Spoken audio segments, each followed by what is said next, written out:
All right, let's go over a,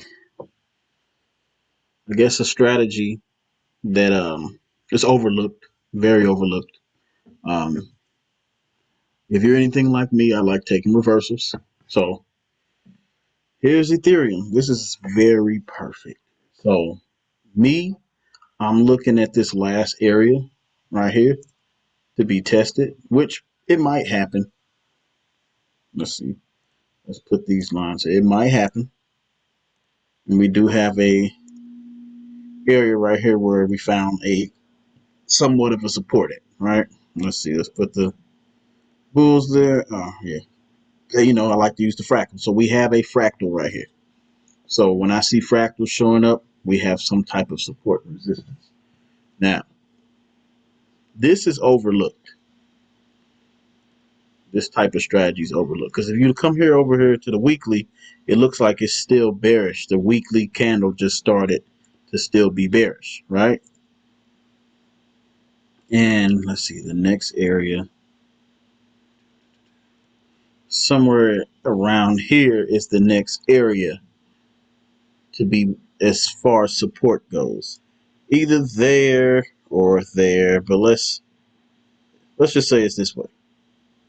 Even if it ain't, you always put stop loss at break even, and it's probably somewhere in this area. Let's just say this whole area. Right. All right. Where a lot of traders fail at is taking these type of trades where we looking for a buy off it, right? Which sometimes it works. It's a strategy like any other strategy at work. But what most advanced traders end up doing is coming over here to the H4.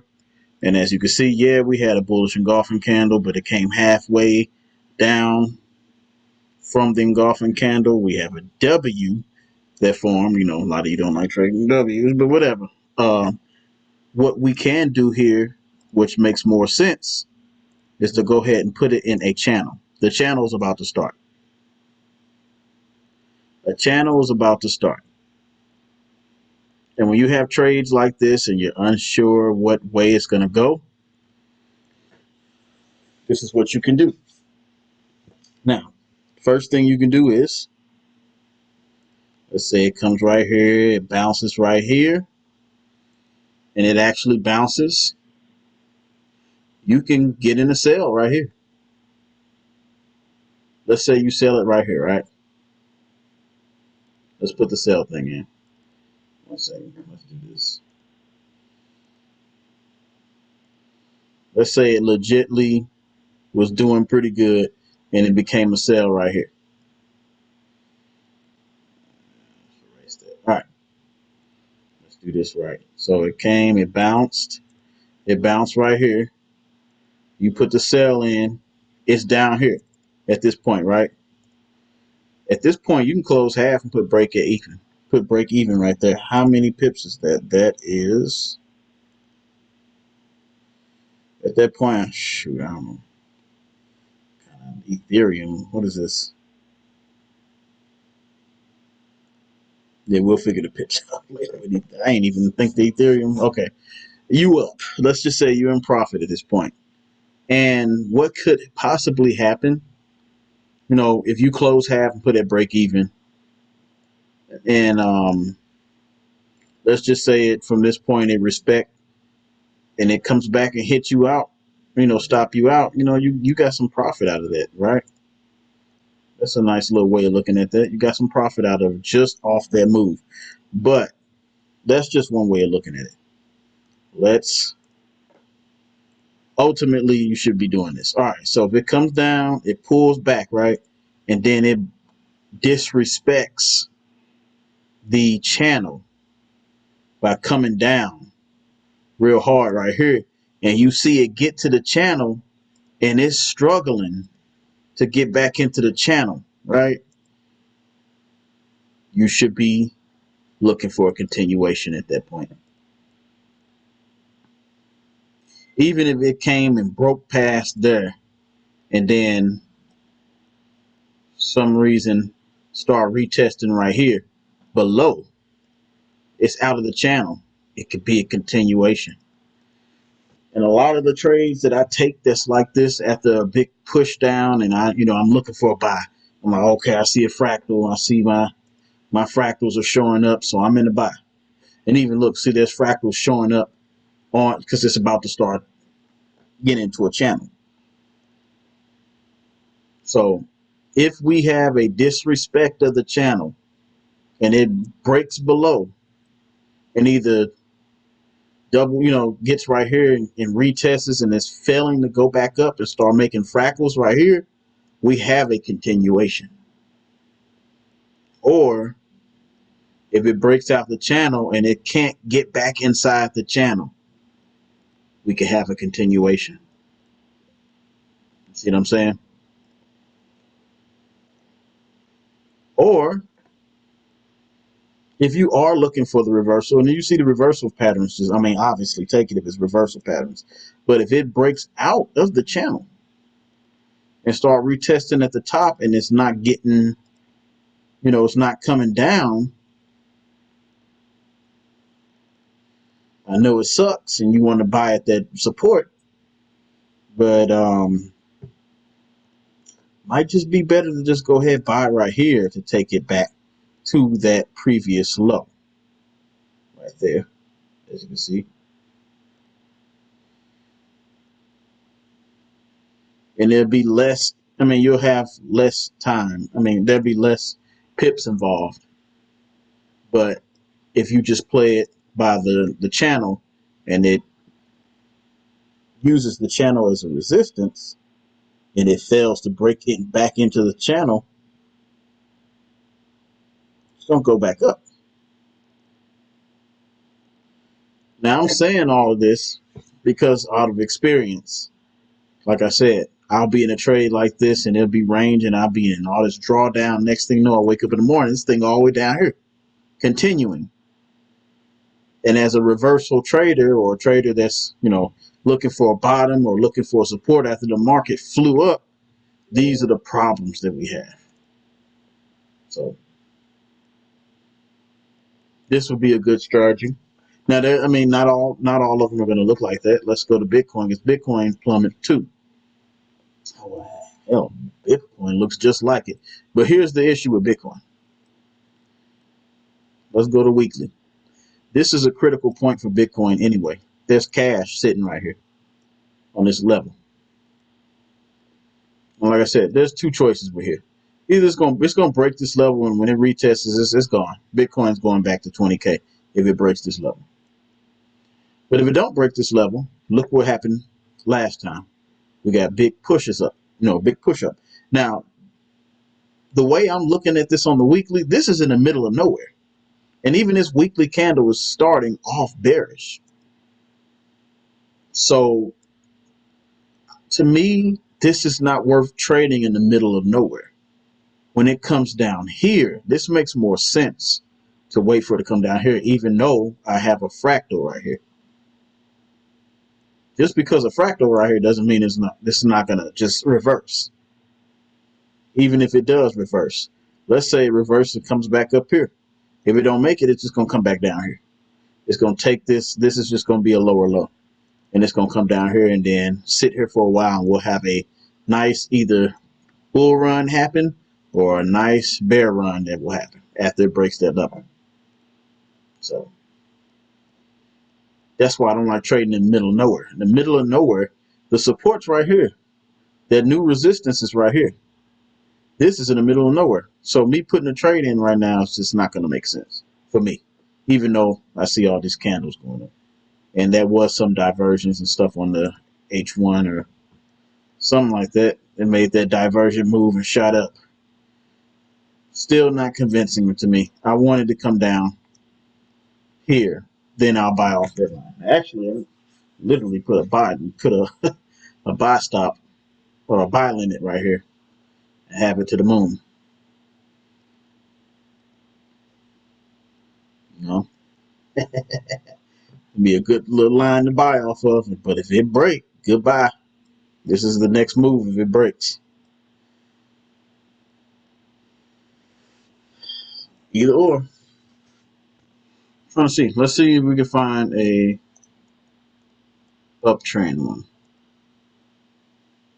Let's take these fractals off. Let's reset this chart. Is this how oil is looking on the monthly? What move was that?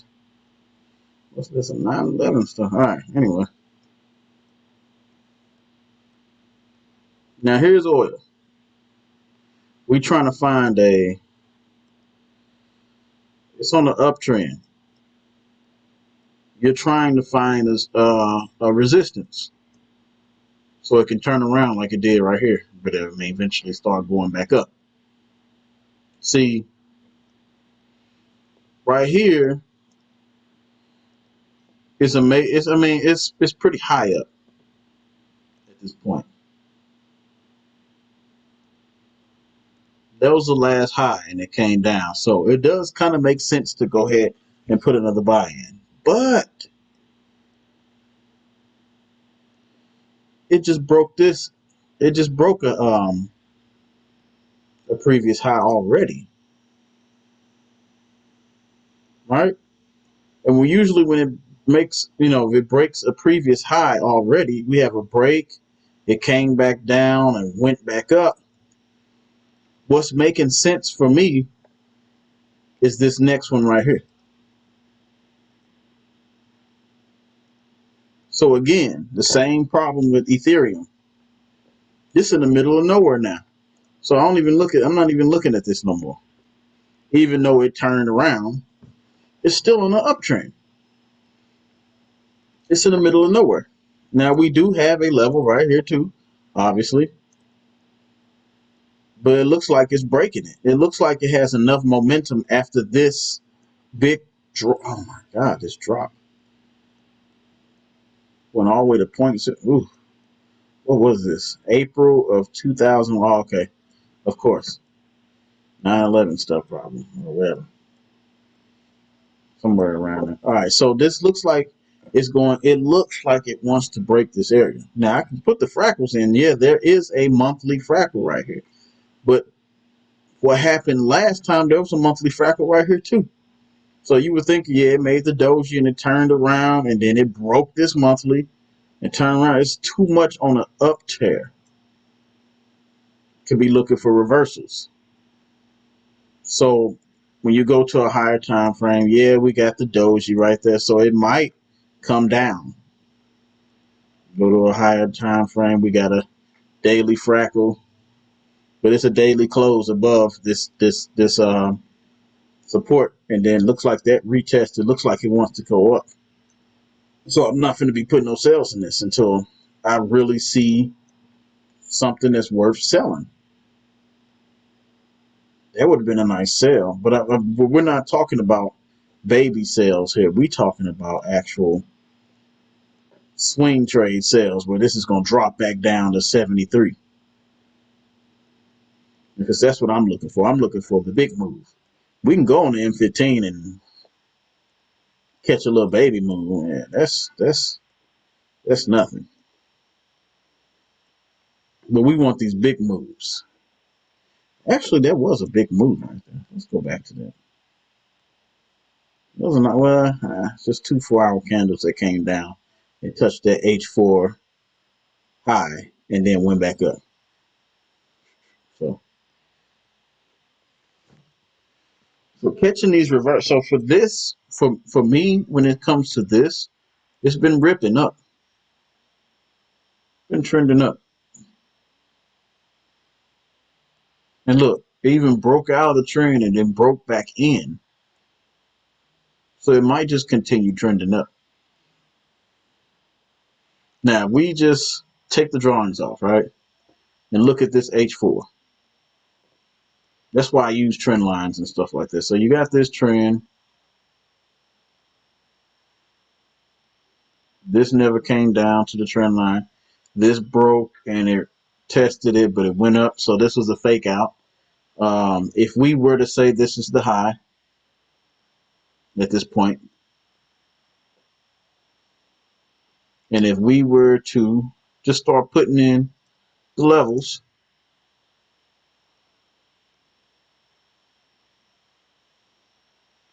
and And this was the higher high right here, right?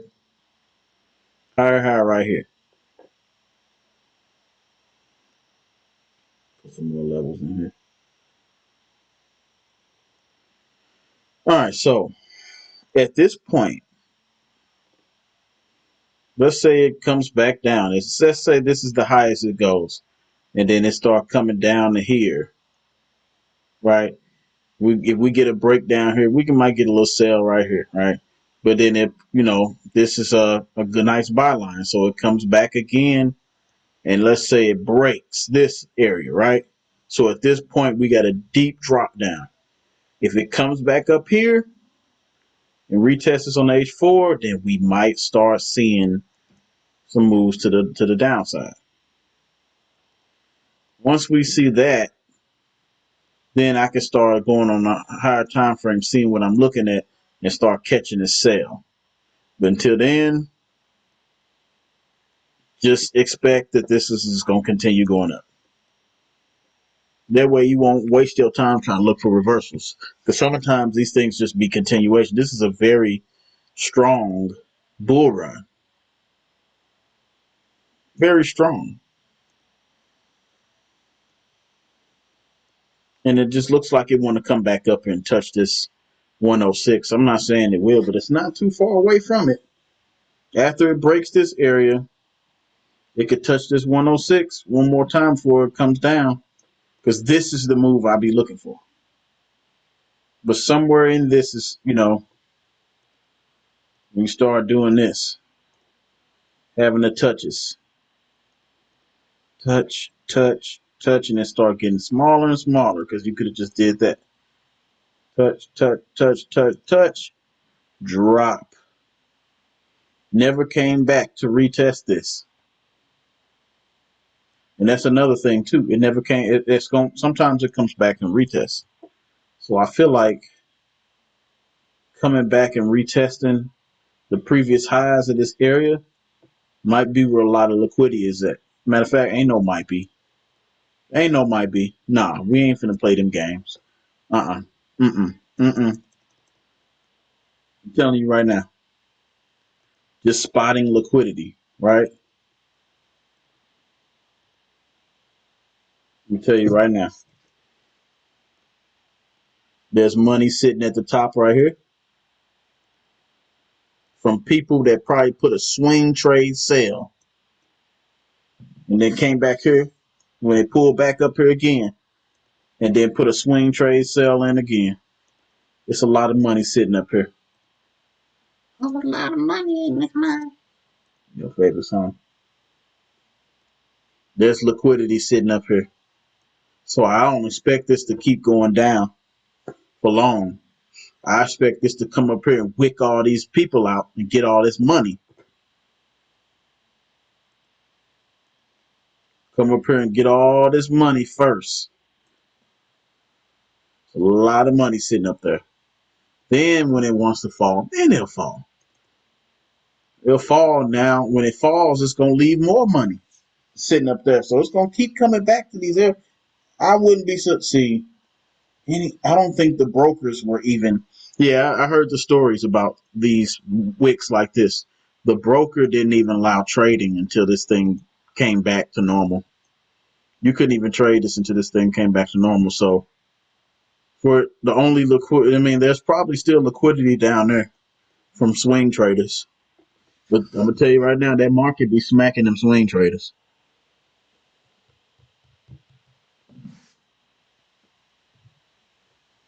Yep.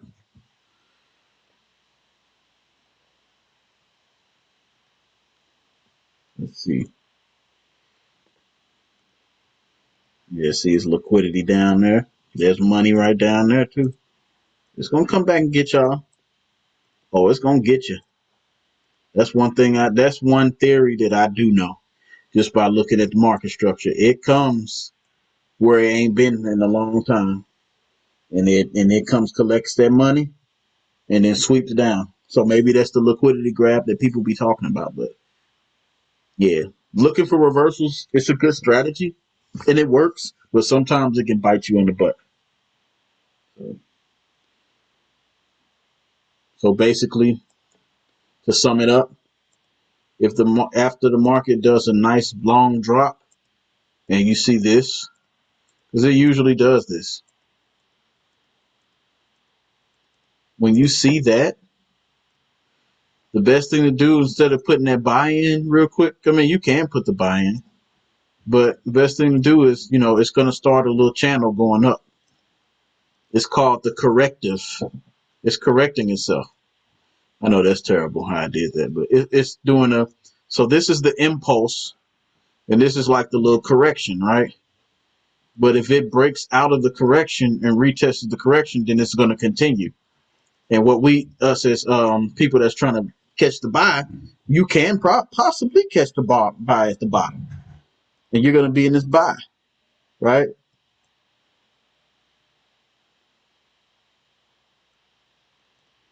But it's wiggling up, and I know you notice it's struggling to get up, and the next thing you know, one candle come out of nowhere and it's down, and you're like, what?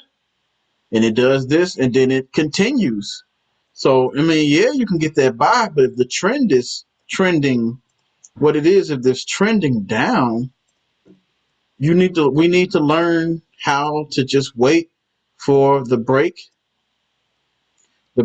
of the breakout of the correction, and take the next impulsive move. And this can be uncomfortable for me because sometimes I'm like, well, it just made, it's showing me that it wants to pull back. So you can take the pullback, but maybe the pullback should be less of a TP, maybe 25, 30, 40 pips. Not no big long pullback to the next low. That might, the previous low, because sometimes it don't come to previous low. On a lower time frame, it might go to a lower time frame previous low, and then break out the channel, retest, and it's gonna be out of the correction stage. And out of the correction stage, we'll have the second impulse down where it makes a lower low. This has to be an arsenal that you have to do. And some people already do it pretty well. But I've seen people, it'll be going up. Oh, I think it's going to continue down. And they put a sell in while it's pulling back. And then they close out and be trying to put a buy up here, but then it drops on them. You don't want that. You want to use strategic strategies. Too many S's. And it'll make your trading better. All right. I'll see you on the next video. Peace.